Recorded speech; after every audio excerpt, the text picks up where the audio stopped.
Do you know the way to San Jose? La la la la la la la. But it's not in San Jose, it's in El Salvador, and it's the red Bourbon washed. So this coffee comes from our good friend Gloria. Gloria owns a number of farms in El Salvador, around the Apaneca, Archipan region. San Jose is one of them, but there's Nahapa, trying to think of some other ones that I'm not very good at. But they own, what is it called? Oh, come on, Steve. No, you see I'm having another one of those blocked moments. Lagunita, never will get there. Gloria is an incredibly impressive coffee producer, working super hard with her son-in-law, Luis, and Maria Jose, who is her daughter, Jose Maria, their son, and Gloria's grandson. An incredibly tight family unit. I actually knew Luis and Maria Jose before I knew Gloria, through coffee contacts and people, and it was Luis that said, you should try this coffee, it's amazing, and quite rightly so, it is amazing. The varietal is Bourbon. Now we know Bourbon very well. But Bourbon in El Salvador is something that's quite unusual, and actually is a bonus and a negative for it. So in the 80s, there was a lot of Bourbon plants, which was probably the biggest varietal in Central America, was being ripped out for higher producing, lower disease, kind of pest-resistant varietals, as Bourbon is quite a weak varietal.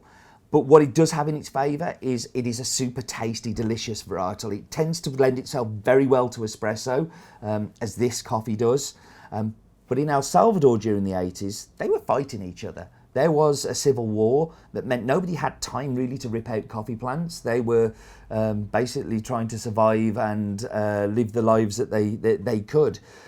So once that civil war had ended and you had more stability in the region, was around about the time of specialty coffee really kicking off.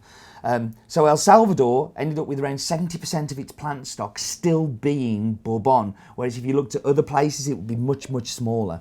They also have things like Pacamara and Pacas, which are, Pacas is a mutation of Bourbon that is very specific to El Salvador.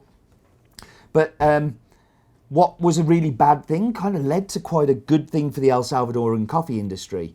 Then fast forward to around about 5-6 years ago, leaf rust hit Central South America quite badly. Now, leaf rust is a fungus that sits on the leaf of the coffee plant and stops the plant photosynthesizing. It's easier for me to say than you to say. And over time will generally kill the plant and at best will vastly reduce the yield until you treat it, and then you can hopefully start again. Now, Bourbon is probably the least resistant to leaf rust of any of the varietals. So what was a super big positive for the area has turned into quite a negative.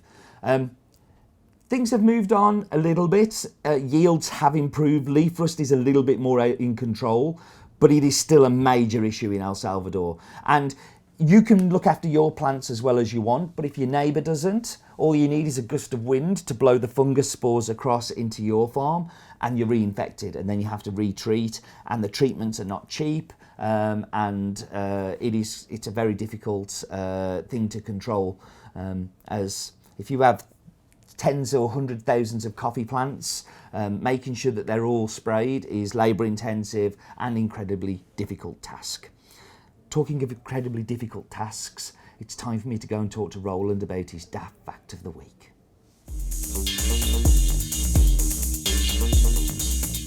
Sorry, camera, you just got to take a second. Roland, no!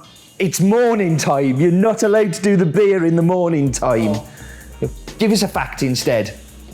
Did you know that Archipan in El Salvador was the birthplace of noted Salvadorian poet Alfredo Espino? He was a poet and I didn't know it.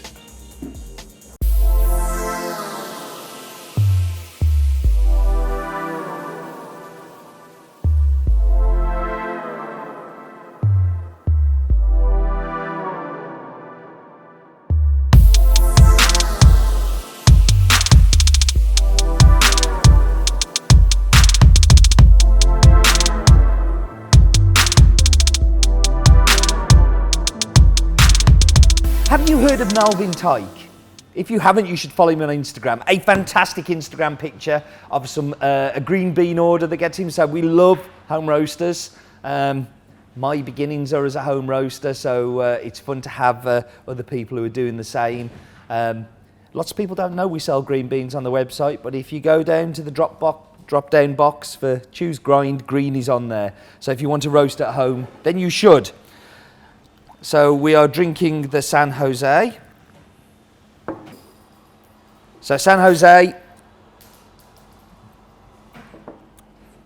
So like lots of El Salvadorian coffees, this has one descriptor that tends to fit most of those Bourbons we were talking about, and this is milk chocolate. It is sweet, it is smooth, it is silky, it is balanced, fantastic, like really is a good example of milk chocolate. But there's some complex acidity in there. There's a little bit of cherry, so kind of think like fresh red cherry, and a little bit of like a nutty kind of almondy flavour on there as well. Really complex,